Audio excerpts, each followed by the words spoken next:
Hold on to your butts. Da-da-da. You were saying? Welcome to episode 125 of the Civil War Breakfast podcast. Tonight, I am joined by the most awesome Civil War nerd I know, Darren. I told you I was going to say that. And I am his co-host, Mary, and I'm about as good at introductions as Patrick Cleburne was at writing poetry for women, which I'm sure we'll talk about in this episode. Okay, well, that came out of nowhere. How's it going? How's it going on? How's our post St. Patty's Day Mary doing today? Good. It's good to be back recording again. And like I said, we are doing the Confederate half of our March episode, which last episode we talked about the Union Irish Brigade. And this week we are talking about a Confederate subject, General Patrick R. Cleburne, which we have been wanting to talk about for quite a while. We've mentioned him in quite a few episodes, but we're finally getting down to talking about his life. So this might be a longer episode, but that's all right. So, but before we get to that, what are you drinking? I'm not going to lie to you. I'm pretty sure you forgot on that one, Mary. I am drinking, it's called Bird of Prey by Vanish Valley. I'm drinking that because my Boston College hockey team won tonight, and they're on their way to another championship. And I'm drinking it out of my Chickamauga coffee mug because although Chickamauga is a small part of the episode we're going to talk about today, it is an important part nonetheless. That being said, Mary, what are you drinking on this fine Friday evening? I am drinking She Makes Waves, which is a collaboration brew that Untold Brewing did with another local brewery. I'm not sure which one. I just know it's a collaboration. And I'm drinking it out of my Civil War Breakfast Club mug, which was the very first mug we came up with. And it's got Alexis and David Rose on it from Schitt's Creek. And Alexis has a Kepi hat on it. So that was the first mug that you came up with for our podcast. So I'm using that tonight. Very good. Very good. Went way usually old school. You did. And the more you drink, I'm sure the better it'll get. But anyway, Mary, we're going to talk about this episode today. And as we mentioned before, St. Patrick's Day is a fuzzy thing of the past for both of us, but our Irish eyes are still smiling. And we are focused again on their impact on the American Civil War. Now, this time we're going to go deep behind Confederate lines to talk about a different kind of Irish soldier. That would be the rebel general, one Patrick Ronan Cleburne. And we're going to talk a lot about this. And like you said, you wanted to talk to him for a while. And Patrick Cleburne, he's one of those Civil War generals that certainly has a romanticism about him. Basically from his childhood to some academic misfortune he had that led him to join the military, and ultimately his days with the Confederate Army. His reputation is going to get stronger and stronger and stronger, and then he will ultimately earn the nickname the Stonewall of the West. Yep. And he's very much, in doing this episode and researching it, I mean, I've really enjoyed studying Cleburne for quite a while, but I felt I got to get him to know the person who Cleburne was a little bit better. I discovered that he's very much an introvert. He was that, guy that was always really, really quiet, didn't really talk a lot. I don't think he liked to be the center of attention. But he was a great soldier, an amazing commander. But just the thing I came away from is he was like this quiet guy that, you wouldn't, just very, I don't know, not an extrovert, not like his best friend, William J. Hardy.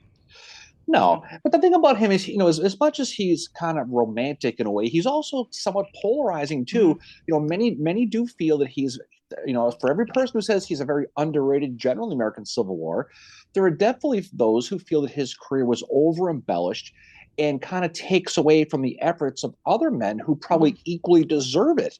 But regardless, at the end of the day, the life of Patrick Cleburne is one that absolutely deserves a deep dive, and one that is really worthy, of study. So who was this guy, Mary? So he is born on March 16th, 1828, at a place called Bride Park. That was what his father and mother called the home, which is 9 miles from Cork in Ireland. So he's from County Cork. He's the third child of Joseph and Mary Ann Cleburne. Her maiden name was Ronan, and that's where his middle name comes from. And that's what he is called when he's growing up. He's not called Patrick. He's called by his middle name when he's growing up. And that was something I discovered in doing this research. Apparently, it's more well known than, like when I went to tell you about it, you were like, oh yeah, I knew that kind of thing. But the interesting thing about Cleburne's family is that they are not Irish Catholics. They are Irish Protestants. Yeah, we'll get into that Yeah. a little bit here in a second, because I think it's important to understand that. We did the episode last time about the Irish Brigade, guys like Michael Corcoran and Thomas Marr and those guys.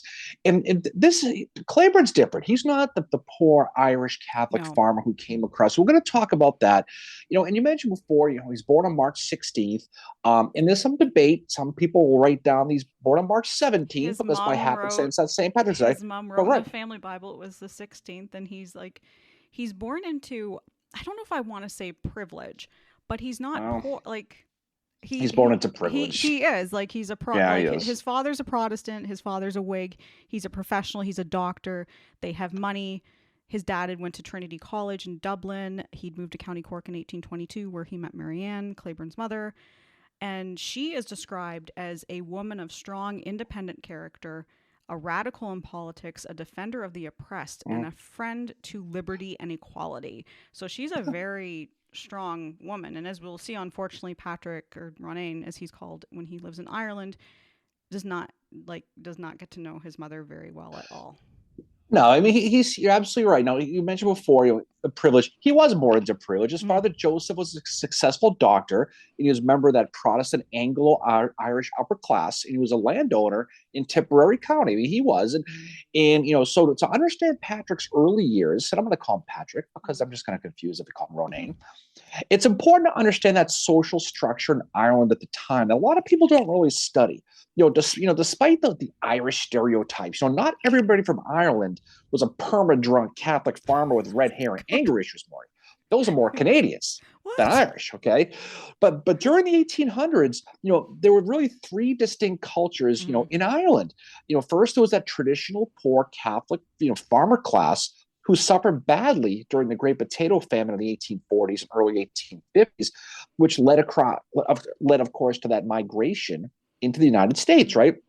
Next were a group called the Uber Scots. Now, these are Irish who emigrated from Scotland, and they represented a large population of Ireland's lower middle class, that worker class. That's who these people were. Last were the Anglo-Irish. Now, these are descendants, like you said, of Protestant aristocrat ascendancy, and many of whom consider themselves to be more British than Irish. Arthur Wellesley, I'm sure you know who he is, Mary. He's the first Duke of Wellington. Many associate him with being British, but he's actually born in Dublin. Yeah.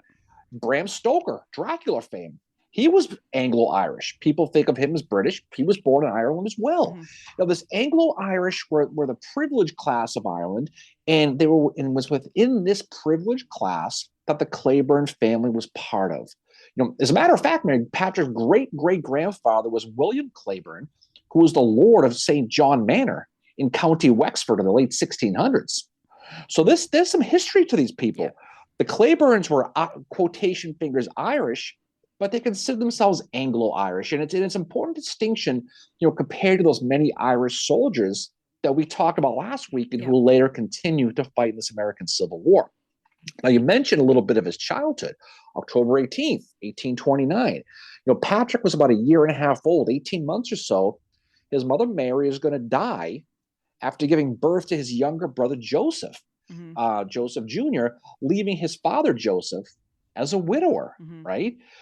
And he's going to find love pretty quick. He's going to remarry. Well, that was the way it was back then. You had to... It was.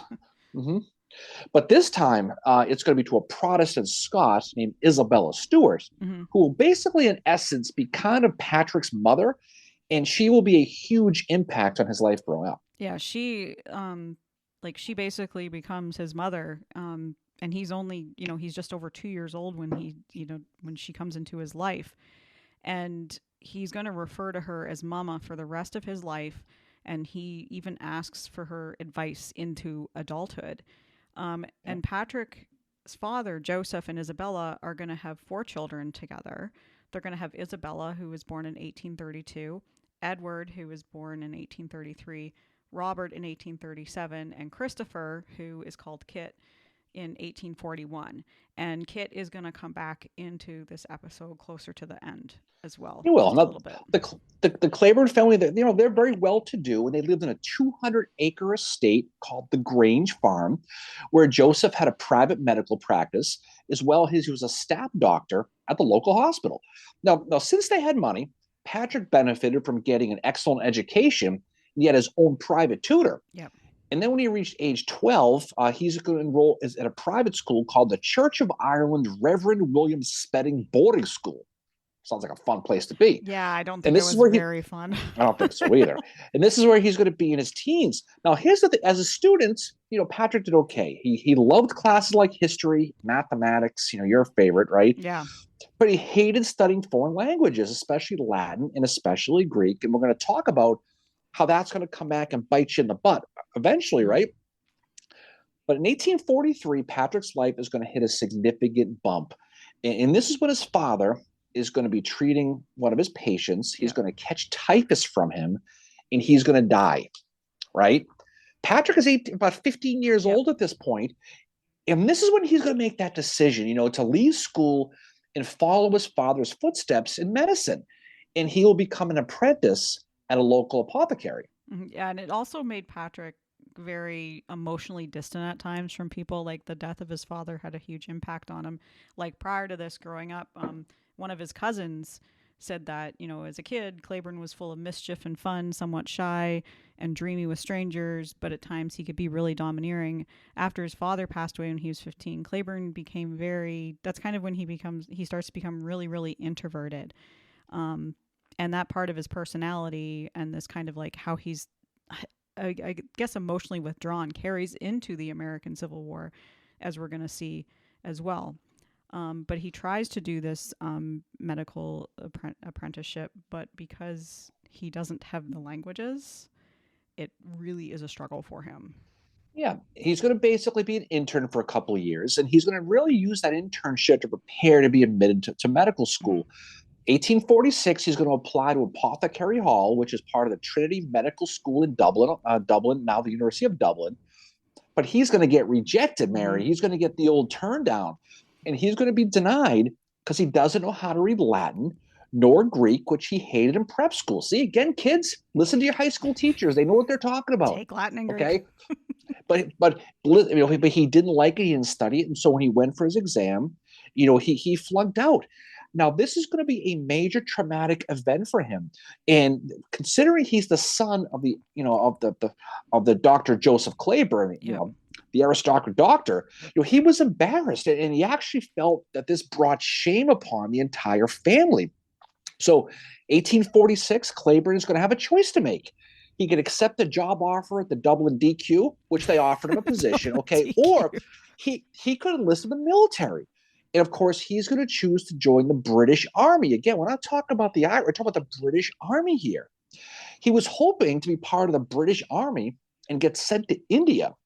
But instead, he was assigned to join the 41st Regiment of Foot and was sent to Mullingar, Ireland, because of that growing potato famine we talked about. They kept him local. But here's the thing, Mary. Being a part of the prestigious Cleburne family and that Anglo-Irish descendancy, Patrick could have obtained an officer's commission in the army. But you know what he did? He hid his family lineage and he signed as a private. So he went to basically becoming a grunt when he kind of didn't have to. He wanted to remain anonymous. He also lied about his age to get into the British Army, which is something too. I mean, it wasn't that bad. He was about to turn 18, but he was 17 when he was enlisted. As you said, he lies about his profession, says he was a laborer. And the regiment's motto was death before shame. So that's interesting as well, that he's enlisting in a regiment that has that. And they were actually they were also known as the Welsh Regiment too. And as you said, they're supposed to go to India to fight in the First Sikh War, and they don't. And like I said, he just wants to be anonymous at this point. Doesn't want to flout what he has, anything like that. Yeah, so he's in this army, and while he's in the British Army, he really, he took to soldiering very, very well, and he loved it. He loved the discipline he received, and he as well as he really took a shine to that British model of how to drill effectively. He was paying attention. He was basically the model soldier in his life with that 41st Regiment of Foot. Clearly built that foundation of what is going to show later on in his soldier life. Yeah, you can really see how being in the British Army is shaping him for what he's going to be like in the Civil War. Yeah, and it was like we said, it was during this time in the British Army when that great potato famine was Hmm. really striking at its hardest, and it began that mass exodus from the country. Now, millions of poor Irish died or either left for America. And even though, like we said, Cleburne was not a member of the poor Irish, the farmer class, he wasn't directly a part of it. The famine still hit his family It really did. hard, and they suffered substantial financial ruin. I mean, it did, and it got to the point that despite really enjoying his new life in the army, Patrick Cleburne knew that for the betterment of his family, it was time to get a step in. It was time to Yep. leave Ireland. So like so many did, to leave to America. So September 22nd of 1849, Cleburne's going to use his family inheritance that he had to basically buy his way out of the British Yep. Army to get discharged for service is what he did. And he's going to scoot. He's going to go along with his older sister Anne and his brothers William and Joseph. They're going to board a boat called the Bridgetown, Hmm. and they're going to leave Ireland for good. And they're going to get to New Orleans 2 months later in November of 1849. But they didn't stay there too long, probably because they missed Mardi Gras. Yep. They had no reason to stick around. So what do, Mary? From New Orleans, they're going to get on another boat and they're going to sail up the Mississippi River. And on Christmas Day, 1849, the Cleburnes are going to arrive in the lovely town of Cincinnati, Ohio, Mary, which is going to be their new home. Yep. And it is the second largest city in the American West what is considered the American West at the time. And Cleburne found work as a clerk in a drugstore, and they're not there for very long before he finds out that there's two physicians in Helena, Arkansas, that need a pharmacist to manage their store. Right. And this is going to be probably one of the more significant events in Cleburne's life, is this moving to Helena, Arkansas. This is going to be his big social break. He's going to get that opportunity to go down to Helena, Arkansas, owned by two locals, a guy named Dr. Charles Nash and Hector Grant. Hmm. Now, in Helena, Nash and Grant really, really enjoyed Cleburne, and they both went Yeah. out of their way to not only help him get a job, but also assimilate into that social structure, of the town. Yeah. And he's new to town. He's not from the United States, so these guys really helped him out. Well, he describes But the town as, I found a quote where Cleburne describes the town, and it reminds me of that one from Star Wars where it's like, you'll never find a more, scum and villainy or whatever. He said Helena, Arkansas was the haunt of the most reckless, desperate characters in the Mississippi Valley, a place where pistol and bowie knife decided every quarrel. So he is coming into this like, whoa, this is quite the place I'm joining. And as you said, he begins to be assimilated into the town, and Nash and Grant really help him out. He has room and board and gets paid $50 a month for this pharmacy, and he's very enthusiastic in his job. he is, First, and I'll say Nash and Grant, they enjoyed it, but they also had a lot of fun with him. They hazed him a little bit. Oh, yeah. He's the new guy. There was that story when Patrick Cleburne, being from Ireland, had never seen a watermelon before, of all things, and he had no idea how to eat it. So Nash and Grant told him the only way to eat a watermelon, Patrick, is to cut it into pieces, boil it. And something that Cleburne goes, well, okay, sounds good. And that's what he did. And they all get a big laugh as they boiled the watermelon, and they ate it with spoons out of a bowl. And basically probably because he was embarrassed by the watermelon incidents, but he was cool with it. Cleburne, again, continued to earn praise by his bosses. And they really appreciated his work ethic, how hard he worked. Mm-hmm. His work ethic was so impressed Dr. Nash that when Grant decided to sell his share of the business, he gave Cleburne a loan to help buy out Grant's share and become part owner of this pharmacy. Something Cleburne absolutely appreciated, and it drove him to work even harder. Cleburne became the man about town, and as they say, and he took this opportunity to feel like he belonged. Yeah. So he really became very active in the local social circles, right?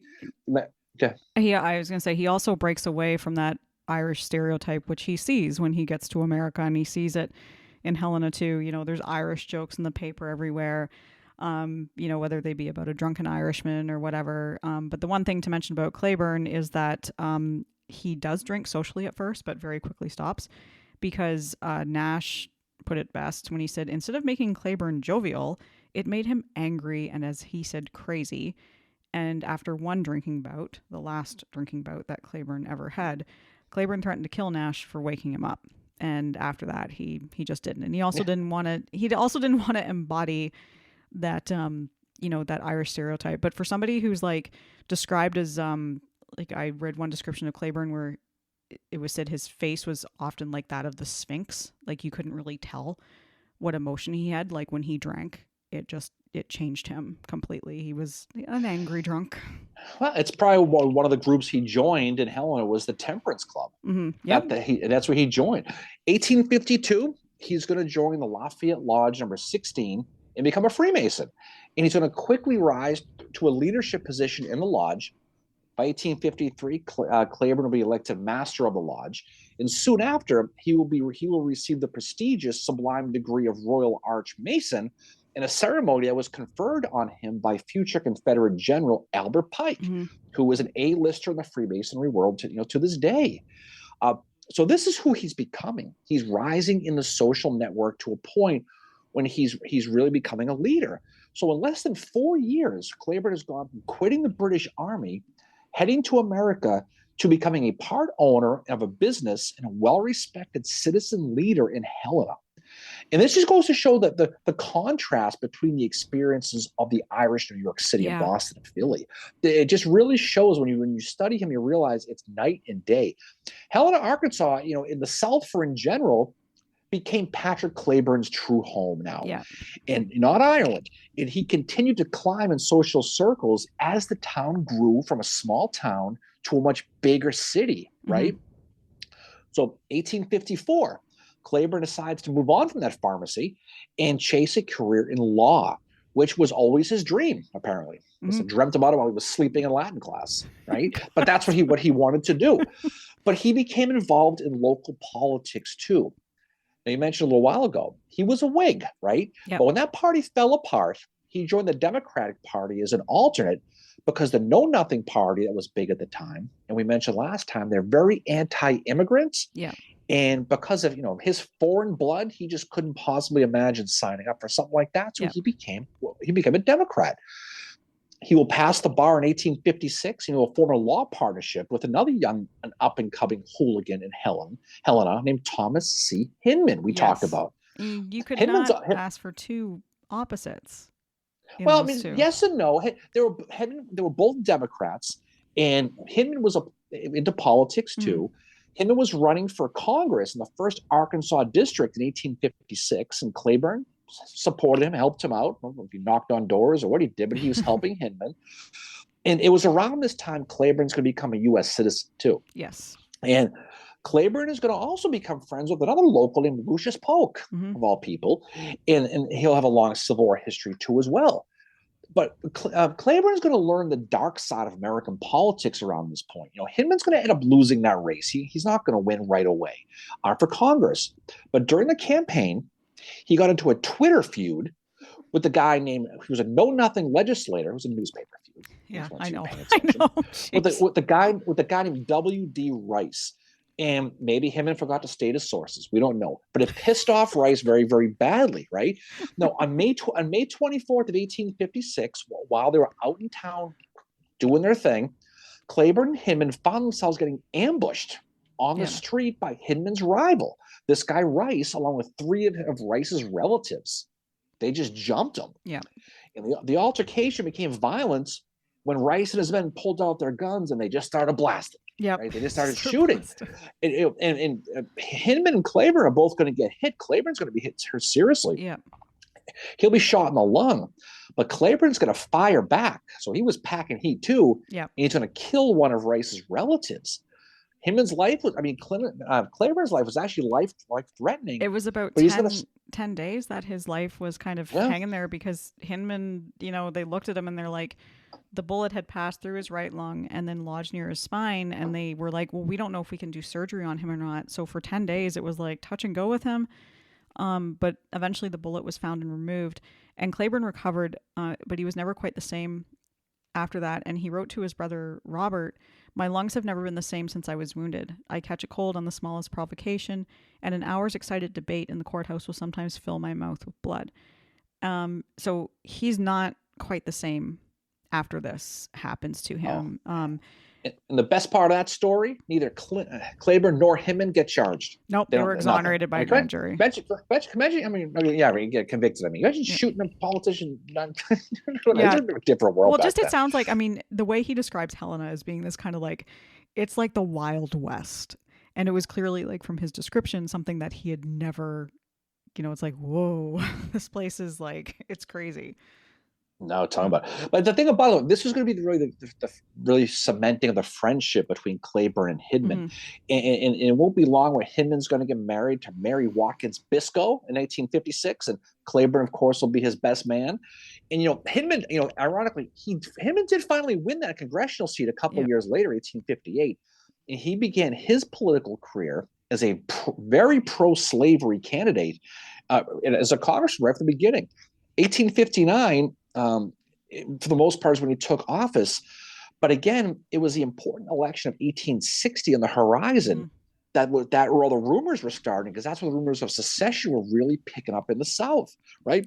So with this talk of secession and possible war in the air, Cleburne is going to use his social weight to raise a local militia. He will raise a company called the Yell Rifles, which is named after Arkansas Governor Archibald Yeld. Mm-hmm. And just like he did as he learned in the experience in the British Army, when he's going to join as a private, but quickly he'll be made a captain pretty quick. They're going to know who he is here. So 1860, he's going to be running that company. But despite being somewhat, like you said, shy and kind of aloof to those meeting him, Cleburne was still the obvious choice, to lead this company. He was smart. He was popular. He was a high-ranking Freemason. He was the guy plugged in to Helena's social scene. So of course, he was going to get that gig, right? And he was the rare type of people who was loved by almost everyone in town, both by the rich and the poor. Cleburne, like we said, by a lot of these people, he's that natural leader, and someone and everyone in town just really respected. That's just who he was. And he's involved in so much in town besides, the Freemasons. He's in the debating society. He forms the first chess club in Helena, Arkansas, where he's the president too. So he's kind of got that nerdy aspect to him as well. And as you said, he's part of the Temperance Society, so he's very well known. And then there's like the politics, owning the store. I mean, if you're a store owner, you're going to be well known as well. But then there's also being a lawyer. So he's come a long way. And when you contrast that with, the episode we did last week, that some of these Irish are here, they're joining up in the Civil War, and they want to take back what they're going to learn in the army, take it back to Ireland. Cleburne never has any intention of going back to Ireland at all. No, we said this was his home now. He was described as looking as Irish as St. Patrick O'Flynnipo, but talks without a Hibernian accent. Mm-hmm. Interesting, right? They said he stood about 5'11". His hair was originally very dark black, but as he got older, steadily turned more gray. Welcome aboard. Yep. But the thing about it, though, is he was Irish, but he was based on his Anglo-Irish upper class background.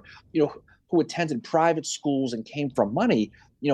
He avoided a lot of that anti-Irish stigma. I mean, he got it a little bit, but he didn't get it as much as the Irish immigrants did, like we said, in other parts of the country.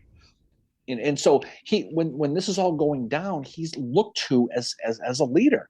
The governor of Arkansas at the time, a guy named Henry Massey Rector, they're debating about the states to decide about secession or not, and they're trying to decide. And Rector was very, very, very clear in his record of slavery. He absolutely was. At the state's emergency convention held on March 2nd, 1861, Governor Rector, he said, the area of slavery must be extended. The North believes slavery is a sin. We do not, and therein lies the trouble. Mm-hmm. Pretty cut and dry right there, right? So by the time of the firing at Fort Sumter, Cleburne is a successful lawyer, a militia captain, and one who neither owned slaves nor supported slavery or had an opinion. He didn't care, really, right? I mean, he doesn't have an opinion on it at all. After the firing of Fort Sumter, though, and Abraham Lincoln's request of 750 troops from Arkansas to put down the rebellion, Cleburne very much supported Arkansas's decision to become the 9th state to secede when they seceded from the Union on May 6th of 1861. Cleburne said of it, his quote about it was, "The North is about to wage a brutal and unholy war on people who have not done them wrong, in violation of the Constitution and the fundamental principles of government." So he's basically, he goes and he continues, they no longer acknowledge that the government derives its validity from the consent of the governed. So he's drawn his battle lines very clearly. He doesn't care so much about slavery, but he's very much into, these guys are screwing us here, and we're going to fight for, a right to party. That's kind of what he's thinking, right? So his Yell Rifles, at this point, they're going to get absorbed into the 1st Arkansas Regiment, and he'll be elected colonel of the regiment. And they were sent to a place called Pittman's Ferry for garrison duty. This is in the summer of 61 along a river called the Current River. Later in October 62, Mary, there's going to be a skirmish at Pittman's Ferry. You know what they called it? The skirmish at Pittman's Ferry. How's that for creativity? Right? But anyway, the 1st Arkansas, for the most part, will be in a brigade by a guy you mentioned named William J. Hardy, right? A guy that the Arkansas men called Old Reliable. That was the nickname they called him, okay? And this will be the beginning of a long friendship between Patrick Cleburne and William Hardy. And they were very much opposites. Like, Hardy is often described as dressing like a dandy. He's, got kind of the best clothes. And Cleburne is often said to, once he, it's going to be a little bit before he gets this, but even when he became like a major general, he still dressed like a private, like you couldn't really tell. He just, and Hardy often made fun of him for that this, Cleburne just didn't dress as well. And it was kind of embarrassing if Hardy ran into some women and there's Pat Cleburne on his side and he's just kind of bumbling along, Well, there's definitely stories like that. I mean, but Hardy was a military celebrity though, before in the U.S. He had Army. That book, right? Hardy's Tactics. He literally wrote the book on tactics that both armies use, and it was the best known drill manual of the Civil War. But not just Cleburne, but they seemingly, all the men of the regiment really admired Hardy. It wasn't just Patrick; it was all of them. He trained his men really hard. He kept his men fed well. He kept them well supplied. He was a good leader. But of all the Arkansas men, it was Cleburne who really appreciated the drilling that Hardy did. And this goes back to back to Ireland again. And this is the thing he really enjoyed back with that 41st Regiment of Foot. So with Hardy's blessing and experience, Cleburne continued to drill his own regiment really, really hard as he saw fit. And quickly his regiment, that originally called the 1st Arkansas, it really became a really strong and well-trained regiment very, very quickly. So by the fall of 1861, when Hardy's brigade joined Albert Sidney Johnson's Army of Central Kentucky, this is by March 4th, 1862, Hardy was so impressed with Cleburne that he promoted him to brigadier general after Hardy himself was promoted to division commander. So he's, again, just like in Helena, he's seeing his military career now really, really pick up. And this is around the time of the 1st Arkansas. Someone realized there are 2 1st Arkansas somehow. So they become the 15th. They become the 15th. I don't know how the hell that happens, but I don't know if they drew straws or what the hell they did. But probably like Cleburne's me, unable to do math and count. Well, probably. Cleburne's old regiment is now the 15th Arkansas, so you'll start to see that. And Cleburne's going to continue to drill his men hard. Now he's got a full brigade, and he's going to see his first action when his men raided South Central Kentucky, where he freaked out the commander of that area, Mary, a guy named William T. Sherman, who was going to end up being the bane of Sherman's existence off and on throughout the war here. Cleburne was aggressive, and it was noticed by just about everybody how he was. By then, Forts Henry and Donelson had fallen to U.S. grants. Cleburne finds himself in Corinth, Mississippi, with the 2nd Brigade, which included the 15th Arkansas, his old regiment, the 6th Mississippi, the 2nd, 23rd, and 24th Tennessee, and the 35th Tennessee, the 5th Provisional, including the Helena Artillery. So this is who his men are at the time. The brigade, ironically, the guy who ran the 1st Brigade right next door was, guess who? Thomas Inman. So he's right there by his side as well. And we're not going to spend too much time about how these battles go, but when March turned to April, Cleburne's left wing marched north towards Pittsburgh Landing, Tennessee, and soon they were preparing to launch an attack on Union forces on April 6th of 1862. And the thing is, early in the morning, Cleburne's brigade, they're on the left, and they're part of that first wave, and they're going to run to the Union 5th Division, again under the command of Sherman, Yep. near Shiloh Church. Yep. And this is Right? going to be the Battle of Shiloh. Right. And we did, I think, a couple episodes on Shiloh. Yeah, we're not going to way spend too back much when. time because Yep. this will go all night with it, like Lionel Richie all night long. We start talking Right. about Shiloh in detail. But I mean, the thing about it is again, Cleburne's men, they're vicious, they're relentless, and really they're going to lead the attack and really successfully push Sherman's men eventually back towards Pittsburgh Landing. And again, by nightfall, the Union Army under Grant is pushed right back to the Tennessee River. In the Battle of Shiloh, it looks like a complete Confederate victory until Don Carlos Buell's Army of Ohio was going to Beauregard arrive. tells Jeff Davis, hey, Yeah. I think we got ourselves a victory here. Yeah. Buell's guys arrive, and it ends up being a lot different. The next day, the 7th, while the Union men are driving, because they're counterattacking now, Cleburne and his men are again in the lead. This time they're flying, they're commanding the rebel, basically rebel counterattacks, and they're flying that unique blue flag, right? Yep. The blue flag with the white circle, which will be known as the one Hardee's behind flag. me right now. Right. And that flag is going to become synonymous with vicious fighting as the war goes on. And, everyone knows the story of how Shiloh ends, but Cleburne's brigade has 1,000 losses. Yeah. It's not out of 2,700 men, 37% casualties, which is going to represent the highest casualty percentage in any Confederate brigade at the Battle of Shiloh. So, again, this is their really baptism by fire for a lot of these guys. And they're right up front on both days, and they get whacked, but they keep fighting. Yeah, it's definitely not his greatest day in the Civil War, but as we're going to see, he does learn from it. After the battle, General Hardee will say of him, Brigadier General Cleburne conducted his command with persevering valor. No repulse discouraged him, but after many bloody struggles, he assembled the remnant of his brigade and was conspicuous for his gallantry to the end of the battle. And he, like I said, it's not his best day, but he is going to learn from this and improve upon it. And that becomes evident as the battles go on and on. He's going to double down when the army goes to Corinth, Mississippi. Yeah. And for the most part, when the Union Army is advancing, which is going to result in the first Battle of Corinth, that's going to end on May 30th of 1862, he's going to help basically be the speed bump to help the army escape. Yeah.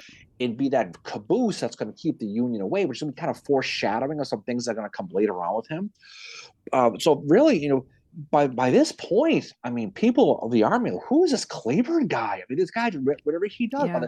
By the summer of 62, Cleburne's brigade is going to get assigned to Edmund Kirby Smith's army in Kentucky, and they're going to participate in those raids in southeastern Kentucky.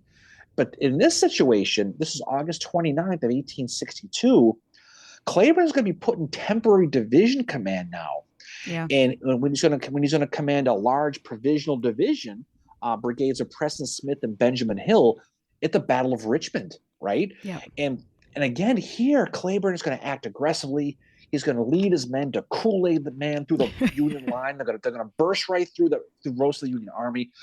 And when it's over, Cleburne has his fingerprints all over the most lopsided Confederate victory of the war, as Bull Nelson's Union Army lost 5,300 men to Kirby Smith's 400. A full metal pantsing. Yeah. And Cleburne was a big part of that. Yeah, except he's not there to see the end part of it because at one point he goes over to his Lucius Polk gets wounded and he goes over to him because they're very good friends, make sure he's okay. And as Cleburne is opening his mouth to say, "Oh, I'm glad you're okay," or something to that effect, a mini ball pierces his left cheek, smashes 2 of his teeth on his bottom jaw, and just exits his mouth. And Cleburne will later joke that he caught the ball in his mouth and spat it out. So he ends up getting wounded. He tries to stay on the field for a while, but his mouth starts swelling up. It gets filled with blood. And finally someone is like, dude, you need to go to the rear. You need to be stitched up. You can't be here. So he's unable to see what he's done at Richmond, but it doesn't go unnoticed. One thing that I do want to mention that Cleburne does with his men before Richmond and just after Shiloh, and this does help contribute, this helps with what happened at Richmond, is that he recognizes that warfare has definitely changed from that Napoleonic style tactic. What he saw at Shiloh was basically like, you're bushwhacking, you're not doing Napoleonic style warfare. And he realizes that if he had sharpshooters, it would be a lot more effective, and could turn the outcome in the battle to his advantage. So he discusses this idea with his officers, and he explains to the rank and file what he's going to do. And the best 5 shots from each company would be detached to form a special company of sharpshooters. And they would be deployed in advance of the brigade as skirmishers. They're going to be used to outflank the enemy, or to shoot down enemy gunners who are working on artillery pieces. And he explained these reasons even to the rank and file soldiers so that they would understand. And again, this goes back to how good of a leader Cleburne is he's wanting them to understand, this is why I'm having you do this. But the other thing too is these shooting contests, in that kind of lull between Corinth and Richmond, it gives them something to do. It's an activity. They can have competitions. It helps to improve their morale. So he has these sharpshooters with him now going into the Battle of Richmond. And like I said, he's unable to see the end of what he does because he gets wounded. But Richmond shows how much Cleburne had matured in those few months since Shiloh. And it's a victory. As you said, it's one of the most lopsided ones for the Confederates. And Cleburne is a huge reason for that. It was, but he got shoved. He breaks 5 teeth that goes through his mouth, and he's going to have to rehab for a month. But he's going to rejoin his command on September 21st. But again, back as a brigade commander. That division thing was just temporary. That whole thing got was provisional, got dissolved. But like I said, while the army was gone, the army is going to consolidate with General Braxton Bragg's Army of Tennessee back in Lexington, Kentucky, before being driven out again by Don Carlos Buell's army. Okay, but October 8th, Bragg is going to reform and he'll attack Buell. It will be known as the Battle of Perryville. But Cleburne's already back at this point, leading his brigade. Yep. And I'm not going to lie to you, Mary. If I got shot in the face at work, I'm milking that. I'm taking time. He's like, nope, I'm coming back. I mean, it's a month, right? At Perryville, Cleburne is again going to be aggressive. He'll be wounded 2 more times, and it'll be a really strong performance by Bragg, actually, outnumbered 3-1. But he's going to successfully push Buell back before exiting Kentucky altogether back to Knoxville, Tennessee. Yep. In the end, we did an episode on this. In the end, Bragg is going to give up Kentucky for whatever reason, and is that key border state we talked about, and the Confederacy will never get it back again. And many view Perryville, this guy included, as one of the big turning points of the war, Mary, if you really think about it. When you study Perryville, it really is. It's very underrated. But despite being wounded again, Cleburne is going to continue to play a very important role in Bragg's retreat from Perryville to Knoxville. And this is the story where they're retreating. It's rainy, it's muddy, it's crappy, and all the roads are very difficult to get by. Cleburne's wounded again, and he's riding in the back of the ambulance, which is where the supply trains were. Now, they all knew how important these supply wagons were, and under no circumstances could they be lost. And again, due to the weather, the roads, to the proximity of a much larger Union army, they were very, very vulnerable. But despite being injured, Cleburne's going to take command on his own initiative to make sure these supply trains get through safely. And it's not going to be the only time he does that, but he's going to save Bragg's trains for the most part. And so by the time that Bragg's army is going to regroup again near Murfreesboro, Tennessee, Cleburne's reputation of an all-around solid commander has reached the Confederate White House in Richmond. So what happens? December 13th, President Jefferson Davis, Mary, is going to personally promote Patrick Cleburne to Major General. And Cleburne's going to get his own division again, but this time on a permanent basis. Now, the thing about it, his division is going to be in William Hardee's 2nd Corps, the Army of Tennessee, and it's going to include his former brigade, which is now commanded by Helena friend Lucius Polk, as well as brigades under St. John R. Liddell, Bushrod Johnson, and the great Sterling A.M. Wood, Mary, a man known to rise to every early situation, right? So Johnson and Wood are in the same Johnson and Wood, okay, first, But the thing about whether he knew it or not, At that very moment, Patrick Cleburne was now the highest ranking Irish born general in American military history Mm-hmm. at that very moment. And this is the situation now going into the end of 1862. Right now, we're not going to spend more time talking about the battles and this and that, but the Army of the Cumberland, with 43,000 men, is led by his new commander, William Rosecrans, Yep. who is in the process of advancing from Nashville towards Bragg's position along the Stones River near Murfreesboro, Tennessee. And again, we're not going to go into too many details of the battle, but seeing Rosecrans' men set to attack on the morning of 12/31, Bragg, despite only having 35,000 men, decides he's going to attack first. Yep. Now, Cleburne, yet again, is going to be put in front in his orders, and he orders his new division now to forward, and they'll hit the Union right flank against Jefferson C. Davis's division, and he's going to drive them back all the way en route to the Nashville Turnpike.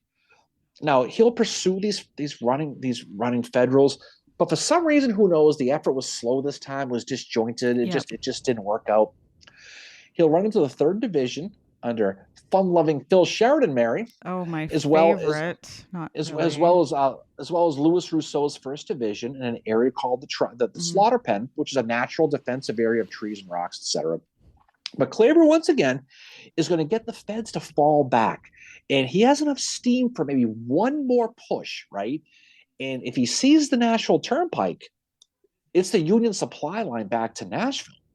And he's just about there. He's almost there when fresh Federal troops arrive. And Cleburne, again, after losing 33% of his men again, they're going to have to fall back themselves, right?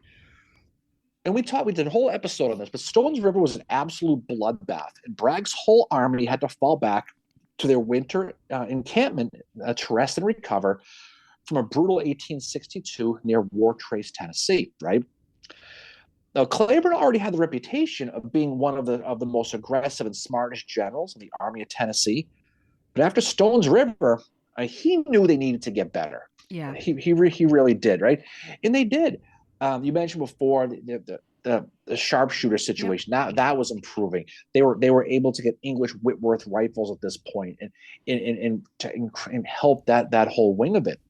And also to promote divisional pride, they kind of stole that blue and white flag and made it their own. Yeah. Yeah. No. So that's why you see the Hardy flag ends up being called the Cleburne flag a lot. And it's at this moment when Cleburne says, that flag, I want that. That's ours. Yep. And he takes it. That's why it becomes known as the flag of Cleburne's division. And the other thing, too, with Cleburne becoming a division commander is he has more staff. So this is when you have Captain Irving Buck, who you will hear quite a bit in the history of Patrick Cleburne. If you study him, you're going to hear the name Irving Buck. So Buck writes of Cleburne that he is quiet, has little to say, and anyone to see and not know him would take him much sooner for a private than a major general. So again, it goes back to Cleburne's quiet nature, but Cleburne also has a kind of, I don't know, just another side to him, which is kind of fun.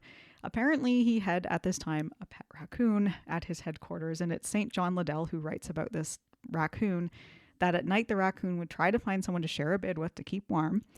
Sometimes it would get kicked out, but usually someone would take pity on the poor creature and be like, okay, you can share my bed tonight. But Liddell said there was one night everybody seemed unfriendly to him and kept kicking him out.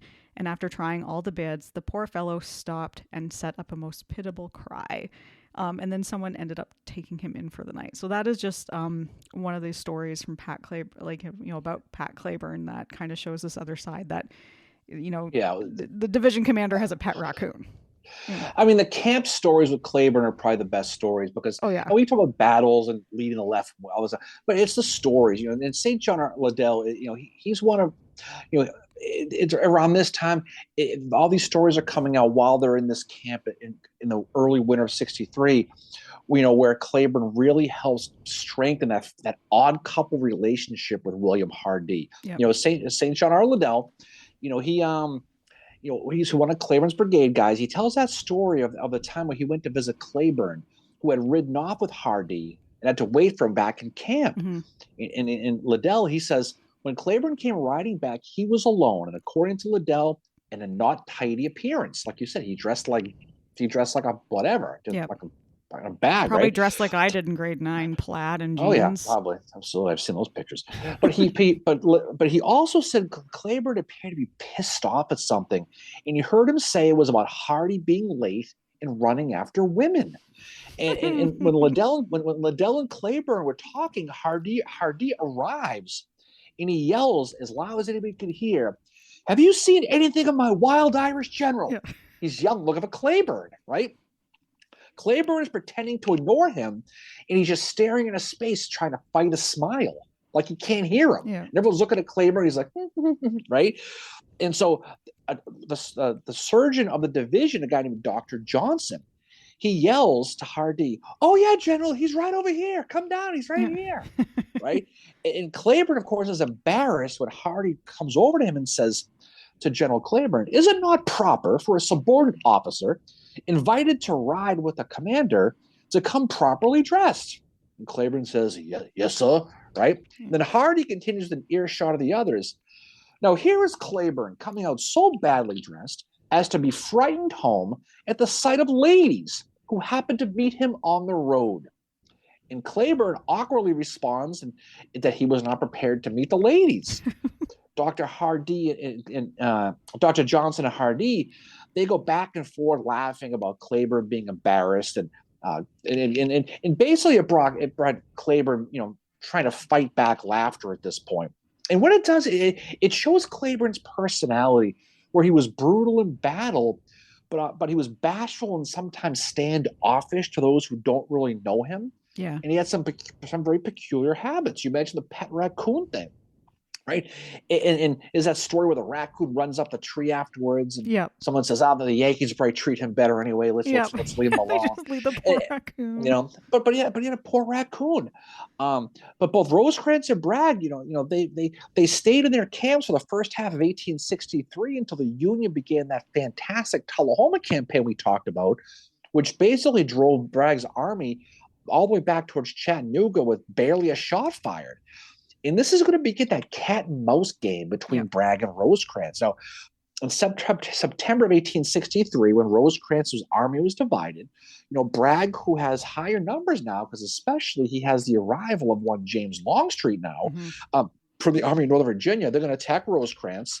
And September 19th, it'll be basically the second day of what will be the Battle of Chickamauga. Looking at you, Minty and Wilder, people say it's the first day, but it's the second day, right? It's on September 18th.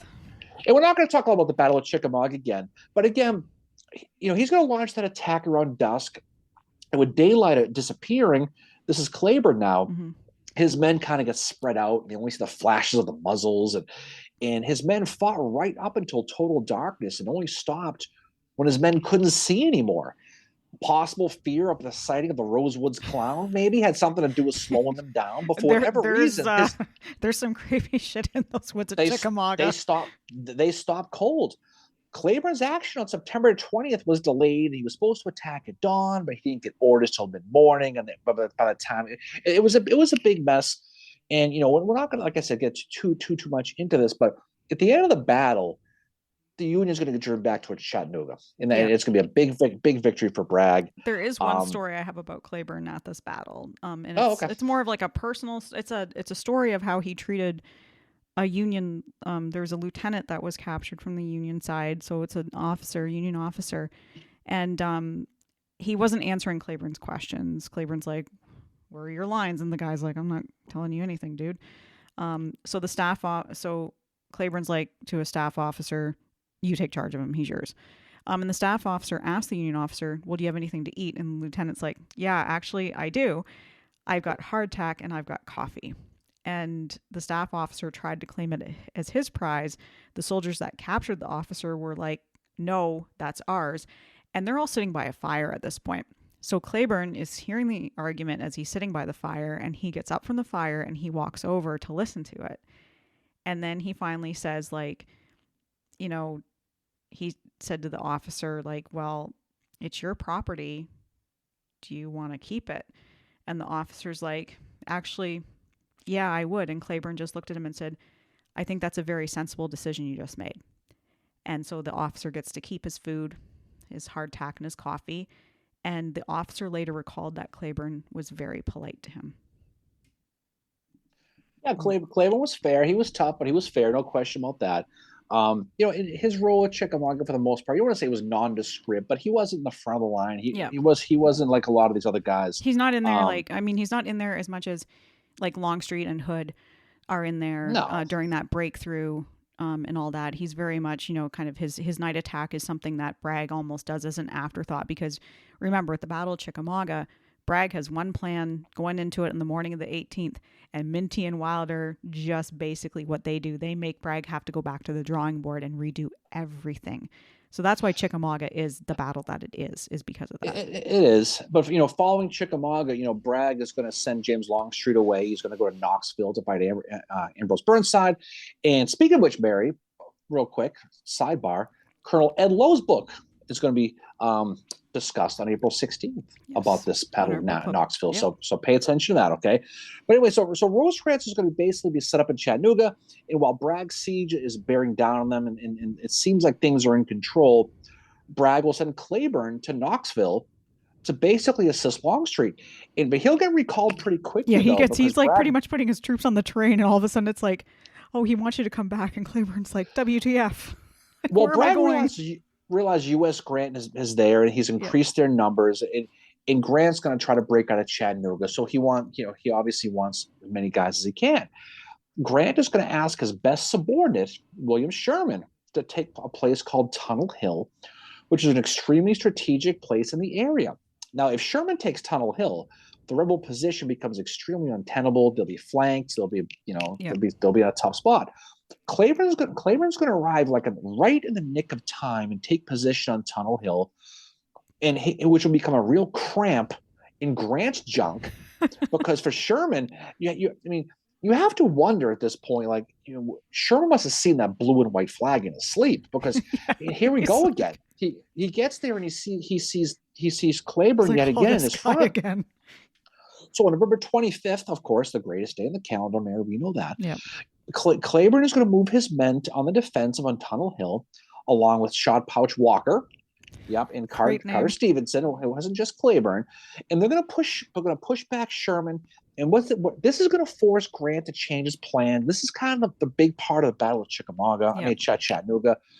This is going to force Grant to have George, the Rock of Mill Springs Thomas, attack Missionary Ridge, which will ultimately drive Bragg off the field.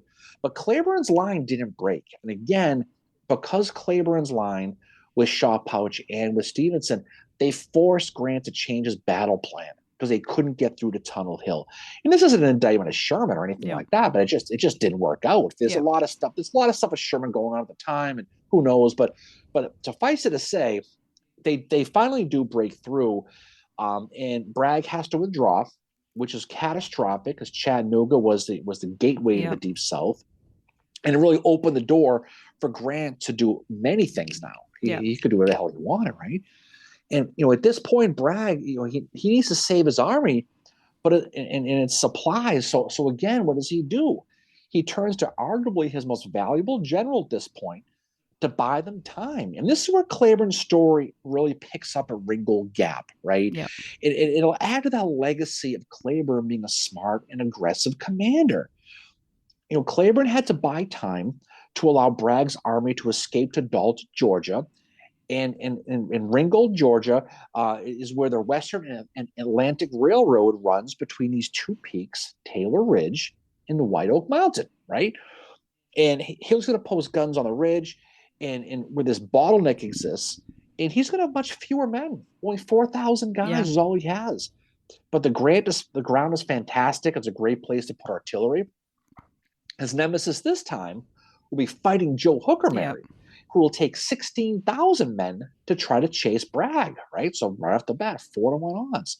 But Hooker is Hooker, and he screws the whole thing up. He attacks piecemeal and the whole thing. But for 5 full hours, Cleburne is going to hold Hooker off, including that ferocious fight against David Ireland's 137 New York, right? Right outside of Ringgold Station. Eventually, Hooker's going to have to fall back to Chattanooga, and Cleburne has bought up time for Bragg's Army of Tennessee to fight another day. So if you're keeping track, Mary, Cleburne has now had success against Sherman 2 times, and now Hooker.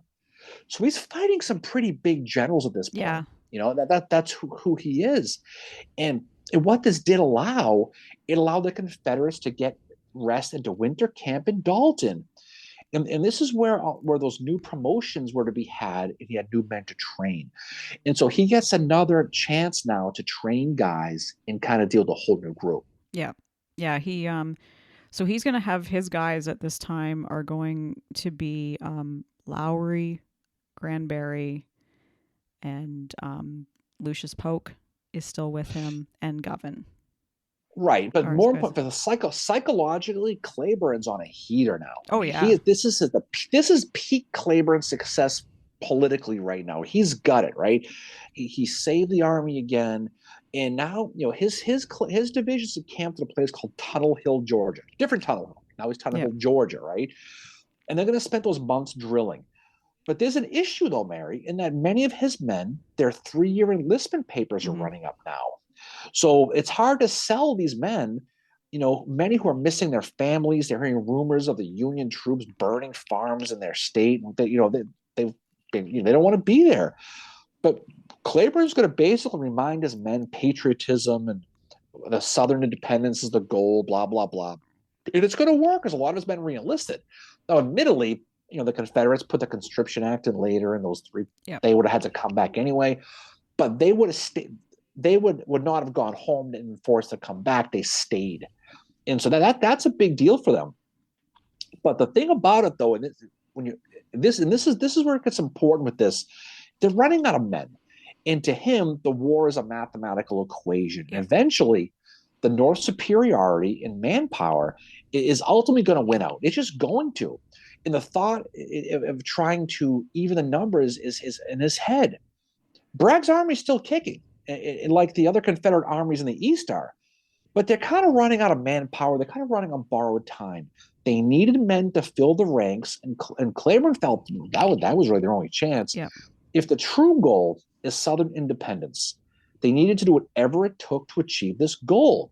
He knew the South needed men more than Bruce Dickinson needed more cowbell at this point. Very, this was a desperate situation, right? And because they knew U.S. Grant was going to eventually win this war through attrition, which he eventually did, but they knew it was coming. So while in this winter camp, the men rested, and even their camp songs talked about this. In a song called Annie Darling, it's a great song right here. The lyrics are sung, "Come, come, rain to the top of my boots. Oh, come, and I think ye to keep back the Yankee units until our ranks are filled with recruits." So all their songs are about, we need more dudes. Yep. Even the songs are about that. Now, this isn't exactly Elton John, but it tells a story of what the situation was at the time. Yep. And it was here, sitting down thinking about the issue, Cleburne is going to make his greatest political miscalculation. And he's going to touch that third rail of Southern politics, which arguably stalled his career going forward. And what was that idea? He comes up on January 2nd, 1863. He has a meeting.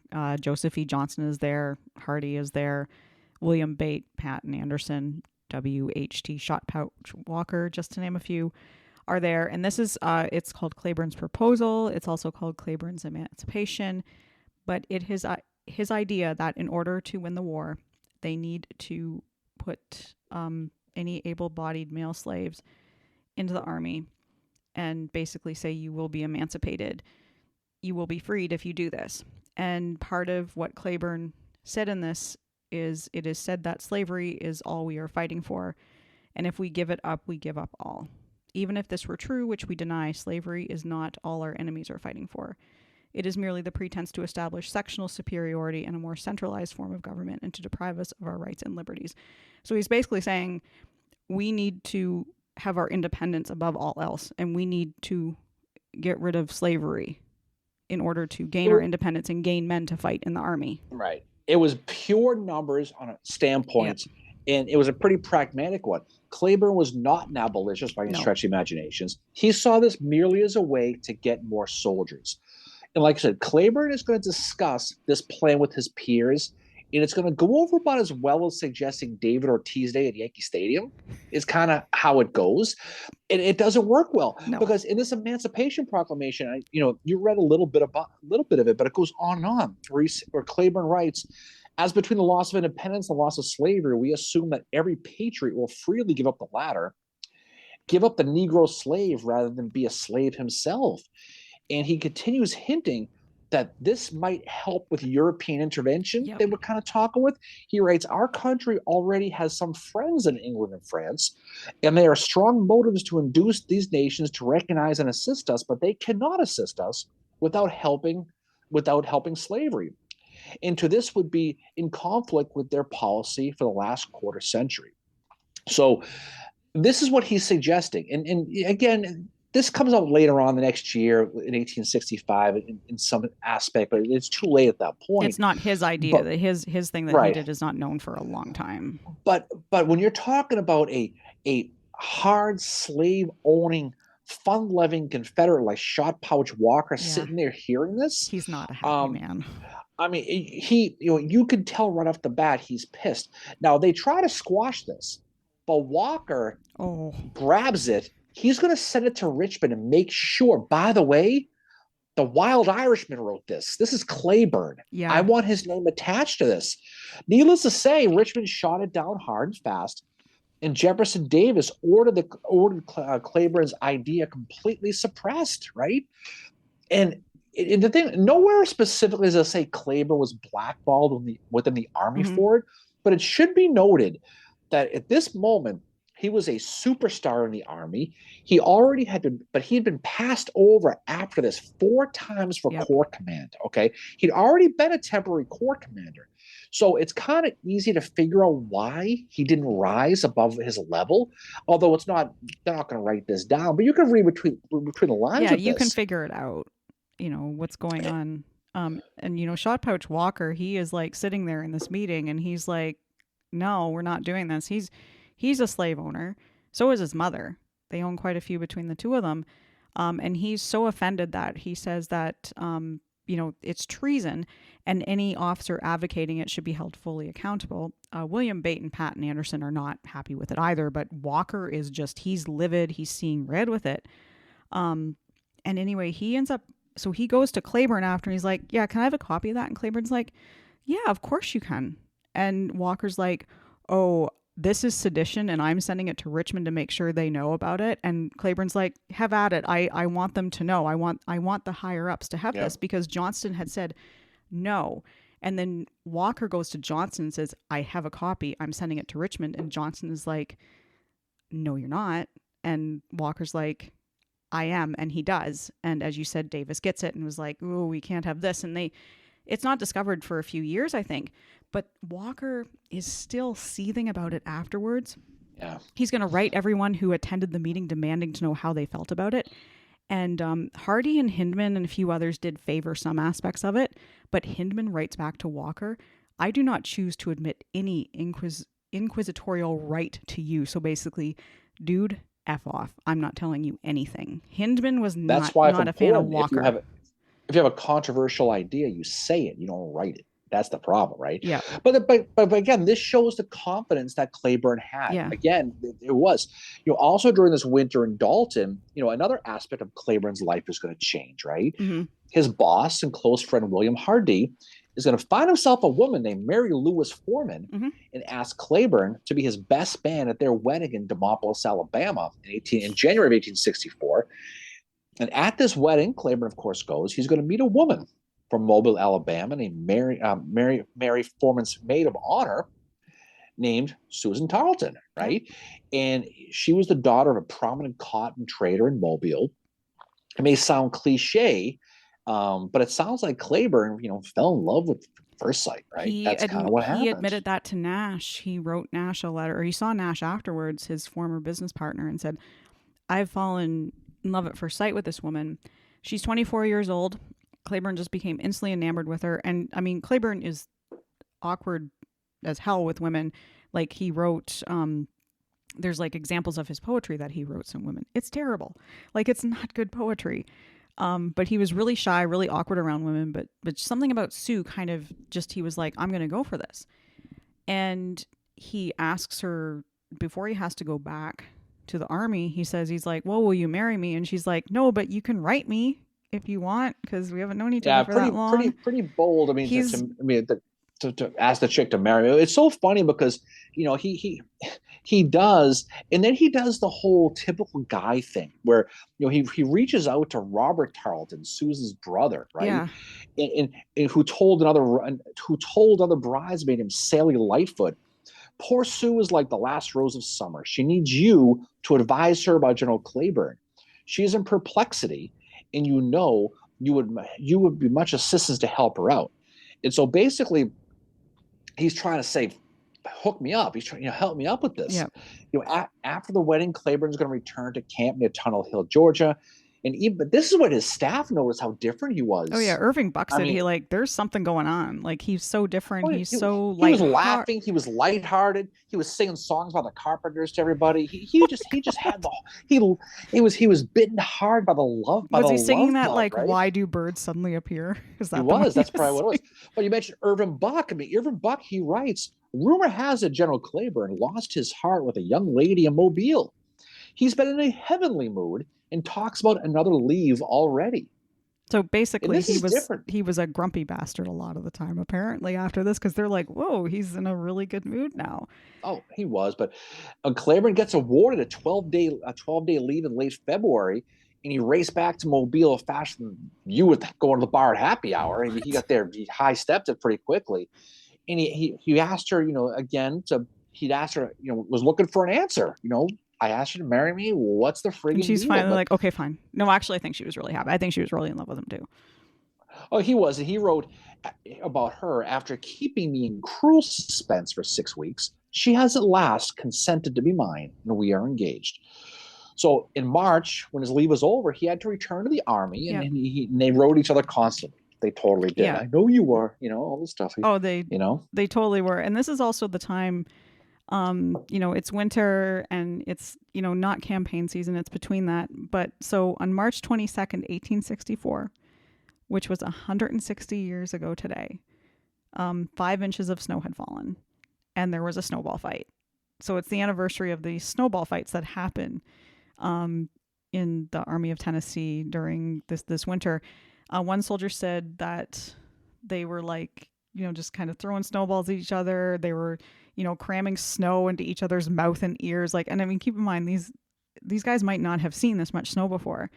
But what happened is Polk's brigade attacks Govin's brigade, and Cleburne got involved, and he leads the attack on Govin's campsite, and he gets quote unquote captured.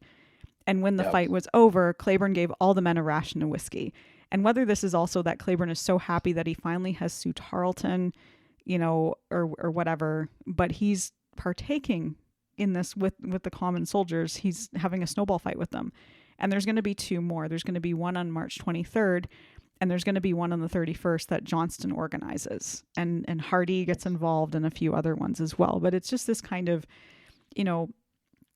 it's like this break in the campaigning, the battles, and these boys are able to kind of be boys again and have fun. And Cleburne is clearly perhaps the happiest he's ever been in his entire life. He's finally found a home, and he's got Sue Tarleton, who is, honestly the love of his life. Oh, I mean, they're planning a wedding in June of 1864. Yeah. I mean, I don't think Shot Pouch got to save the date. I don't think he got one.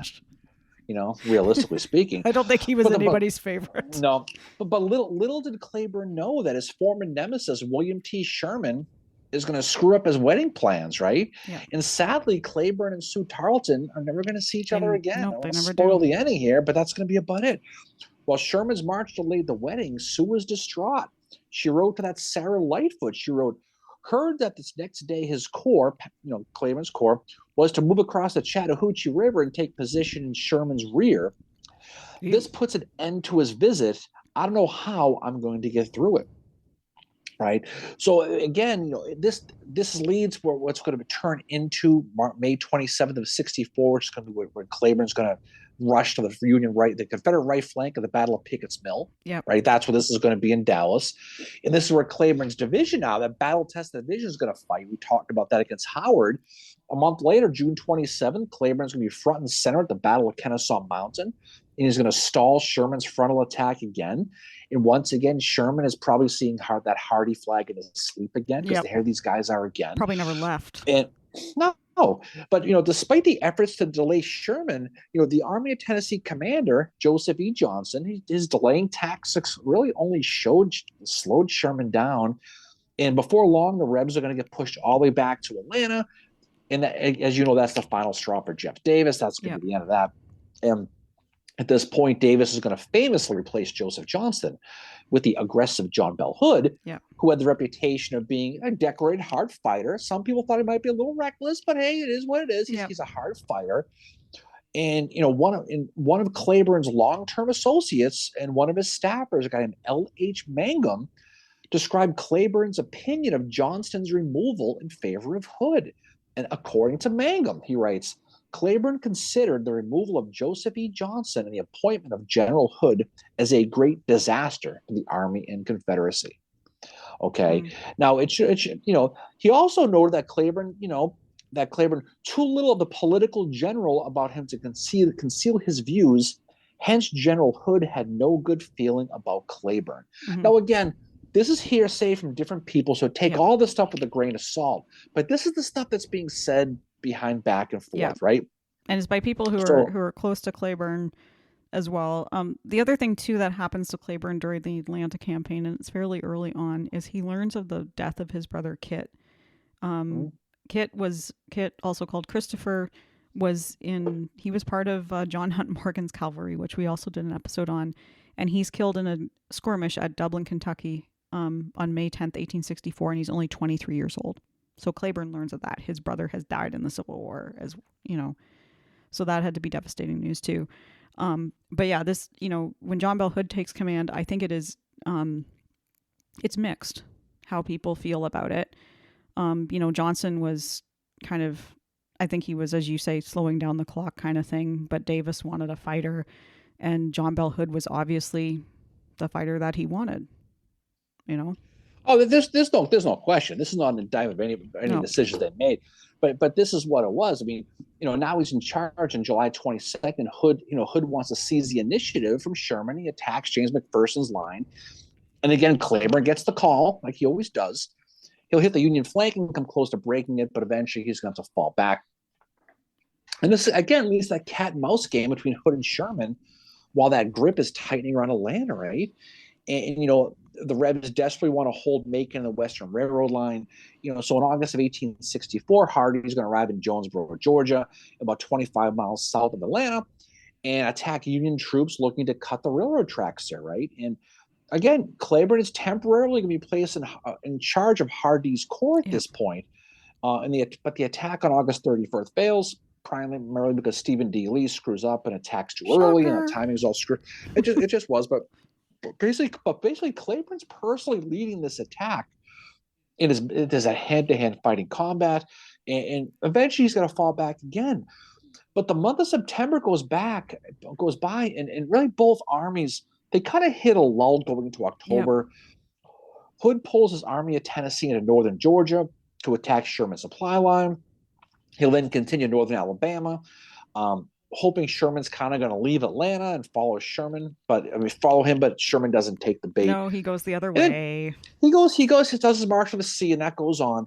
But Hood decides to keep going north, and he wants to seize Nashville. And around this time, Cleburne runs into an old friend of his from the past, Mary. He runs into Dr. Charles Nash, that former pharmacy owner back in Helena, who hired him back in the day when he first moved to Arkansas. In their conversation, Nash asked Cleburne about their chances going forward. And Cleburne, being his historical study, he says, "We are going to take the war into Africa, but I fear that we will not be as successful as Scipio was," referring to the Roman attack in Carthage in 205 AD. always fun to mention Publius Cornelius Scipio Africanus. So the hell his name Studied is, that right? gentleman quite a bit in my classical study days. but Hood's army it will move north into Tennessee, and their Union commander John Schofield has 2 Union corps that were detached from Sherman's army. Right, Hood wants to cross the Duck River and cut the Columbia Pike in half near Spring Hill, Tennessee. And Cleburne's men were asked to basically lead the march to Spring Hill. Now, Schofield saw this, began to head there too. And again, we're not going to go into details of this, but suffice it to say, for whatever happened, somewhere in the Army of Tennessee, there was a miscommunication, right? That led to the halting of the rebel attack when night fell. And when morning came, Schofield's Union men had passed through Spring Hill towards Franklin when the Rebs slept as close as 100 yards away from the turnpike when these troops marched down. And Schofield's going to dig in at Franklin, and Hood's going to pursue them. He'll pursue them really badly, but he wants to bag Schofield before he can get to past Franklin over the Harpeth River into Nashville, right? The Harpeth, the bridge that went across the Harpeth was down. Yep. So they knew that if they can get them, they had them pinned, right? And there's a lot of he said, she said that goes on between what happened between Spring Hill and Franklin among the Army of Tennessee. But to say the least, that no one really knows 100% certainty of what was said for sure. But that being said, there are accounts of stories told by generals who were at the Battle of Franklin discussing conversations they had personally with Patrick Cleburne, right? And again, this is a tough time because you think you have them beat. Some sort of snafu happens. We're not putting blame on anybody with this, but Schofield gets by. Schofield does a really good thing. He gets by. He should get more credit than the Confederates screwing up. Admittedly, he does, but he does get by. But there's a lot of pissed off Confederates about it. Because he slipped right through the fingers. Major General John C. Brown, reportedly riding with Cleburne, who told him the commanding general, Hood, was endeavoring to place upon him, Cleburne, the responsibility of allowing the enemy to pass our position on the night previous, and my information comes through a reliable channel. Brown wrote, I then asked Cleburne who was responsible for the escape of the enemy, who Cleburne said, of course, the responsibility rests with the commander-in-chief, as he was upon the field during the afternoon and was fully advised during the night of the movement of the army. Now, again, no one knows what Cleburne was told and by whom, but it's clear that Cleburne was feeling, for whatever reason, that he was being blamed for Schofield's escape. Now, again, this is according to Cleburne. We don't know what Hood said to him. We don't know what other people said. But it's easy to say at that moment, Cleburne felt that he was being fingered for it. Yeah, and there was a breakfast that happened. Cleburne was not there, and that's apparently where the blame was kind of laid on him by John Bell Hood. Allegedly. Again, we don't know. None of us were there. John Bell Hood did write in his memoirs years later after this happened. He said, he, Cleburne, therefore made a sudden and firm resolution to me in all my operations, believing that my movements and manner of handling troops were based upon correct principles. It has been said that he stated upon the morning after the affair of Spring Hill that he would never again allow one of my orders for battle to be disobeyed, if he could prevent it. For these reasons his loss became doubly great to me. The heroic career and death of this distinguished soldier must ever endear the memory of his last words to his commander, and should entitle his name to be inscribed in immortal characters in the annals of our history. So that is John Bell Hood telling what seems, this is a completely different Cleburne than we're hearing from the account that you had. And again, this goes back to how difficult it is to figure out this period between Spring Hill and Franklin and what exactly happened. We'll never know. It's somewhere in the middle with this. No, anybody who claims that this is 100% happened, this is 0% happened, it's just foolish, because no one really knows. It's all interpretive. We'll never know. I mean, I have my own opinion. Like we all have our own opinions on how it went down, how it happened, and all that. Like I'm sure there was a lot of anger that morning, going into Franklin, and what happened at Spring Hill, and there was a lot of miscommunication that happened as well. But it happens. It happens in all armies. But upon reaching Franklin, Captain Irving Buck, you mentioned, from Cleburne's staff, and probably the closest staff officer who wrote about what they saw in Franklin before the battle, he writes, upon his arrival at Winstead Hill, which is about 3 miles south of Franklin, whilst awaiting the formation of his command, he ascended to the summit, raised his glasses upon a stump, and gazed long at the enemy's entrenchments. Cleburne said they were very formidable. General Daniel Govan, sometimes Groven, you may see him. Groven, right? He commanded one of Cleburne's Arkansas brigades. He wrote of Cleburne's concerns about attacking the federal position. Govan wrote, General Cleburne has just returned from the consultation with General Hood and his other generals, all of whom were opposed to attacking the main pike, as the enemy could have been flanked and compelled to abandon his position that was strongly fortified. General Cleburne seemed to be very well despondent as I'd ever seen him. And as I said before he left, well, General, what does he say? If we are to die, let us die like men. Well, he says, first, well, General, there will not be many of us who will get back to Arkansas. Yep. To which Cleburne responded, yes, well, Govan, if we are going to die, let us die like men. So this was kind of a feeling of it was kind of the end of the story. They knew how it was going to end, right? It was like they had resigned themselves. They resigned to the fact of it. So on November 30th of 1864, at about 4 p.m., right, the order was given, and 15,000 men marched across the open fields towards the Federal entrenchments when Union artillery opened up on them, beginning the Battle of Franklin. Right now, the Union infantry, they had their musket fire. They were told to hold it as long as possible. And then when they finally began firing on Cleburne's men. And the story of Patrick Cleburne's death was told again by Captain Irving Buck, right? And he wrote that both of his horses, Stonewall and Red Pepper, right, had both been injured. So he rode a borrowed horse. And this is what Buck wrote. The general went into battle on a borrowed horse, which was killed under him. One of his couriers, James Brandon of Mississippi, dismounted to give him his horse, which was killed by a cannon shot, and the general was in the act of mounting. Not stopping to get another animal, Cleburne proceeded by foot to lead his men. General Govan, he writes a letter about Cleburne's death as well. He wrote, his courier brought him another horse, and in the act of mounting, it was killed. He then disappeared into the smoke, and that was the last time I saw him alive. I saw him waving his cap and urging his men forward. And when the battle ended, Cleburne was missing. Yep. They didn't know what happened. He just disappeared. And it caused, obviously, as you can imagine, it caused concern. Govan wrote about that. He wrote, the terrible report that Cleburne was missing ran through our ranks that whole dreadful night.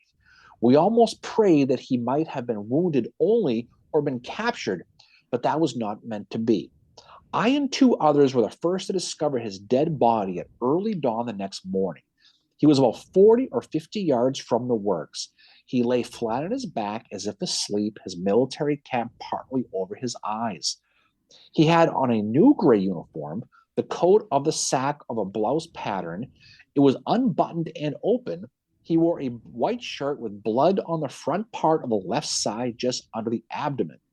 This was the only sign of a wound I saw on him, and I believe it was the only one he received. Now, Cleburne's body was obviously touched by someone after he died. Mm-hmm. His shoes were gone. His watch and sword belt were also missing. But he was also laid out ceremoniously by someone who had taken the time to do it. And we've talked about the speculation of what that was. And a lot of people think that it was laid out by a Freemason, by the way he was laid out. But again, it's speculation. There are certain things ways he was laid out that definitely led to that. But again, it's all speculation. His body was first buried in Columbia, then sent to Mount Pleasant, Tennessee, before being interred and buried for good back in Helena in 1870, right? And you can imagine old Sue Tarleton back home with this, right? Yeah. And she finds out of Cleburne's death 5 days later. You know how she finds out about it? In the newspapers.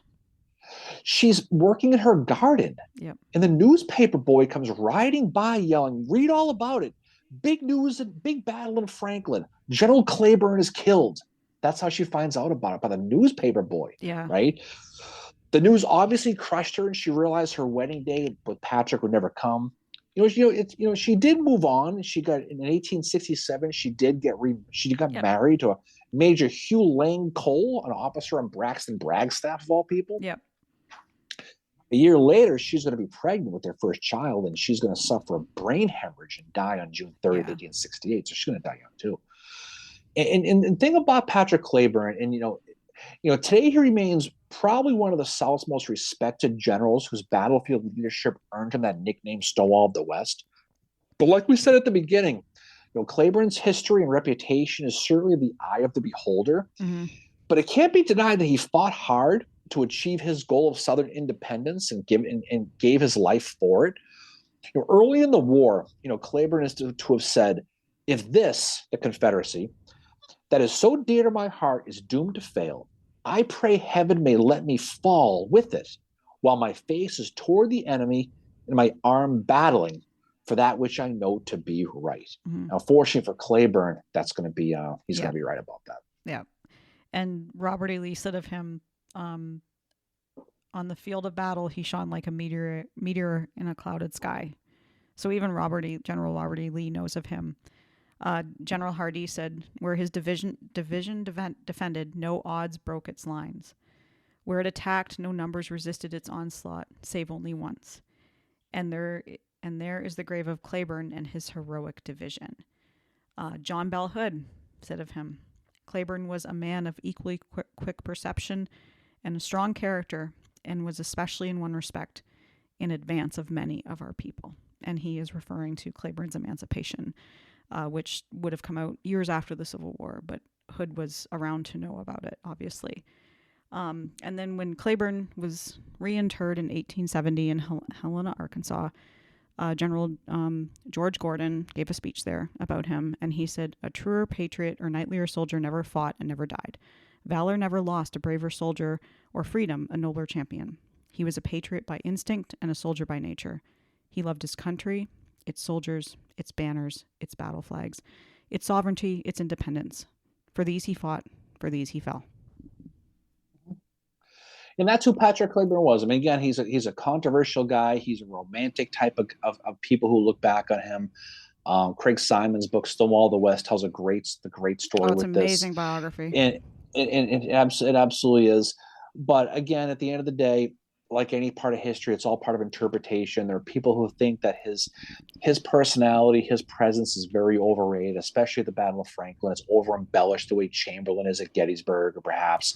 But again, that's why we study history, and that's why you read this stuff. And the history is only as good as the quotes who tell the story. And if you tell the story, which is very clear about Patrick Cleburne, he was extremely respected by his men. Yep. The men fought hard for him. He expected a lot of his men. His upbringing gave him a level of honor. His experience in Helena gave him a true home to fight for, and he fought for it. And through fighting for the Confederacy in this case, he was able to live the honorable life that I think he felt that he let his father down when he didn't get into medical school. And I think it was a redemption story for him all along. And I think at the end of the day, he knew he was going to have to go into that Battle of Franklin. He probably wasn't going to come out, but he knew that he was going to get there or die trying. And I think he was probably fine either way. Yeah, he's a story that, he's born in Ireland, and I know there's, some people that are like, well, where you're born is your home. But he truly found his home in Helena, Arkansas. And that's what he was fighting for, is his home. He didn't really, I don't think he understood the true causes of the Civil War. And I think he's respected on the Union side too. I know Oliver Otis Howard, this is our second Howard reference. Howard refers to Cleburne in his memoirs as the formidable foe. So somebody that was, it's like, if we're going up against him, he's a good fighter. And, unlike Chamberlain at Gettysburg, Cleburne does not get to write his story after the war. He doesn't get to tell it. And that's why, these quotes we have from, something like Spring Hill and Franklin are afterwards. And Cleburne can't step in and say, no, this is how it happened. So somewhere in between all those quotes that we have about how things went down is the truth. and we'll never know 100% what happened at that point in history. It doesn't. It doesn't. So I think that's a good place to drop this off right here. I think it's a story that's well told. I think it's he's a fascinating guy, and he's someone who I think no matter what side of the army on you're ever going to appreciate a redemption story. But I think he's somebody who I think somebody who I think if he looked back, I think he felt that he did the Cleburne name proud, and I think that was a big part of his situation. So what's coming up for us next? So next, we are going to have our first book club of 2024 on April 16th. We are going to be joined by Ed Lowe to talk about his new book, A Fine Opportunity Lost, which is about James Longstreet's East Tennessee campaign. So that's going to be 7 o'clock Eastern via Zoom, civilwarbreakfastclub@gmail.com. We will send you an invite to that. We're going to be having our next roundtable again soon as well, and hopefully announcing more of our book clubs as well. But we have our first one, A Fine Opportunity Lost, which is about Longstreet by Ed Lowe, Colonel Ed Lowe. All right. So why don't we jump off? It's a long episode, but I think it's a good episode to do. So any final words from you, Fincheru? No, thanks for bringing it like you always do. And we're on to the next one. And thanks to all our listeners. Thanks to all of our listeners. So if hope your basketball team is doing well, hope your hockey team is doing well, unless you root for Boston University, then the hell with that. But otherwise, off we go. Live is going to be tomorrow at 10 o'clock in the morning. Hope you can join us. A lot of fun stuff coming up for us down the road. So off we go. Mary, again, the pleasure, as always, was always yours, as you know. And everyone, we appreciate you listening. Have a great Friday night. We'll see you all on the other side. See y'all later. Peace out. Bye.